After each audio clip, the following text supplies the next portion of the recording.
Steve Chu, Sana, Omanskaya, Karin O'Mahony, and a person named Anthony who didn't leave his last name. Okay. Almost on that, Anthony. We'll take it. Okay. Well, are you Anthony? I am an Anthony. Okay. Okay, so... I don't know. I'll take it. That's what I'm saying. Maybe This you got order your name, table for so- 3. I'll take it. Okay. And, okay, so we'll start with... Karin O'Mahony. apologize for... No worries. Nobody's paying me to be here. In fact, I think at this point I'm paying to be here because I probably have a parking ticket. I can't afford to pay you beyond my tax dollars. I am working class. I've rented in Waimanalo Beach for 10 years before buying our home in January. I've worked 3 jobs for decades to put myself through college, pay my rent, my kids' private school tuition, and now to buy my house. Although short-term rentals need to be permitted and regulated, 85 and 89 are not the answer and will be devastating to the economy and my neighborhood in particular. These bills will not solve housing costs, homelessness, or give those hotel workers' children a place to live. Even the hotel executive we heard from earlier, his daughter won't be able to buy a house in my neighborhood either, unless he buys it for her. Houses in the beach lots in Waimanalo start at $1 million. The house 2 doors down from Mr. Anderson that we were pretending Mr. Elefante was going to live is $1 million, but it's on a half-size lot with a serious termite problem. In my neighborhood, Waimanalo Beach Lots, we have a great community. We, as you know, like to have a say in what goes on in our neighborhood. There are about 200 or so houses, 4 permitted vacation rentals, and a 25 to 30 eagerly awaiting permits. We talk with our neighbors, we have neighborhood brunches, potlucks, talk at the beach at sunrise, or when we walk our dogs.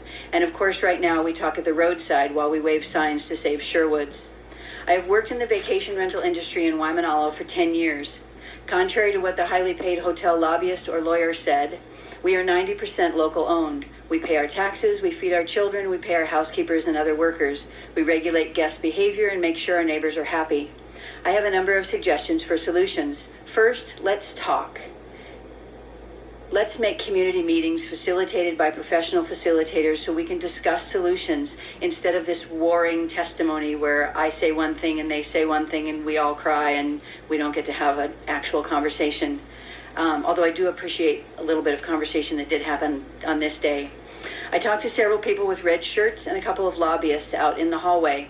With one exception, we had productive conversations, and we realized we were actually closer together than we would have thought.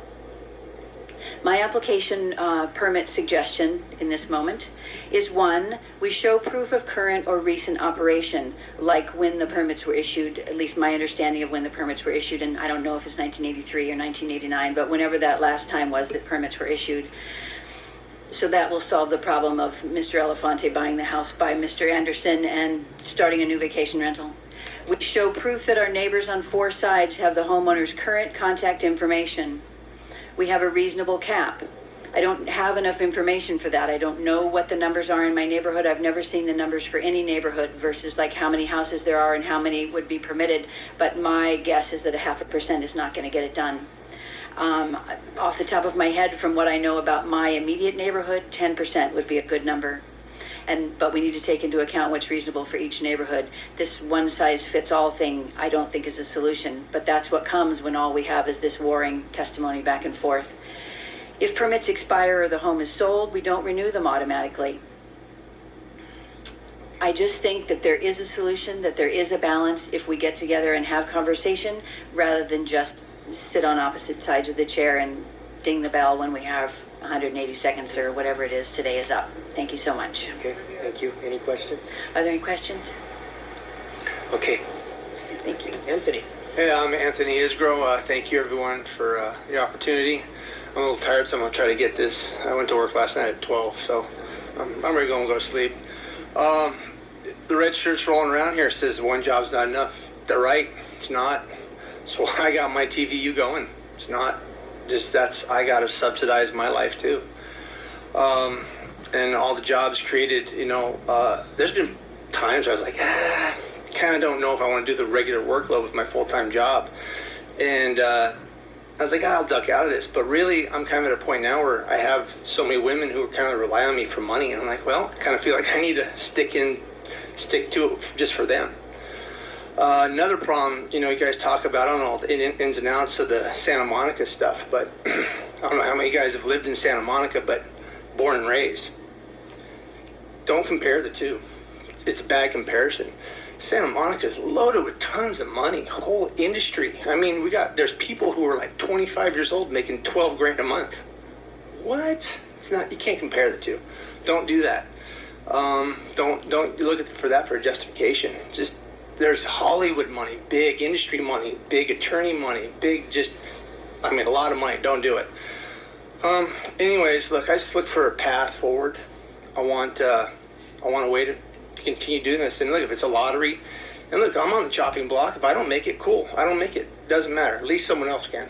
So, that's it. Thank you. Good night. Any questions? Okay.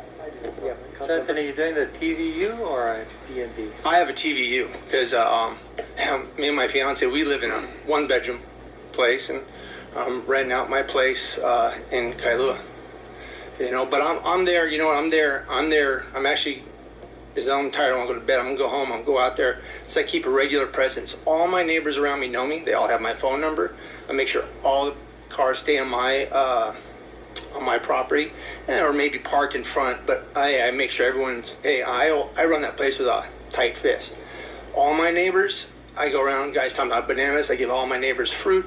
Anytime they need something, Auntie cross the street. Oh my. She ran her car through her parking area. Boom. I go over, I fix it for her. That wasn't some small task. Cost a lot of money. She paid materials and all that, but I went over and I take care of it. I take care of my neighbors. Sure, maybe I'm the exception, not the rule, but whatever. I'm here and I feel blessed. So I try to spread the blessings around. Chair? Council Chair?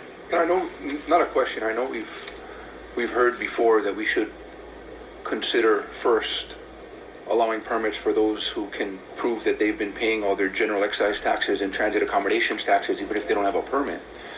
That's just not a position I would be able to support, Chair, and I'd urge my colleagues to adopt that same position and seriously look into it if you're even considering it. Let's say I want to operate a owner-occupied bed and breakfast, but I'm not currently doing so because I don't want to break the law. So if we're going to adopt that kind of policy, I'm going to be penalized because I don't want to currently break the law. I think that's a faulty way to look at this entire situation, Chair. I think the lottery system that a number of us have proposed is seriously the best and fairest way to do this, so that we're not penalizing people who are law-abiding citizens right now and want to stay that way and are only willing to get into this type of a business if, in fact, the city and county of Honolulu changes the law. So just wanted to share that perspective, Chair. I'm not trying to demonize anyone, but we should not reward people for breaking the law and penalize those who are not willing to break the law. That's not fair. Thank you. Can I ask a quick? No, we don't, procedurally, we don't allow people to testify. Well, he was just comparing apples to oranges. Kind of. Okay. If he's not in it, and he's not paying taxes. All we're saying is if you are in it and you want to go forward, you want to be legal, hey, maybe that's a criteria. And if you want to jump in and you're not jumped in, there should be a way in for that too. That's okay. All. Thank you. Any other questions? All right. Thank you. Thank you. Aloha. Okay, our next group of four. Okay, Aaron Sitt, Teresa Harden, Jolyn Jackie Gracel, and Michael Garvey.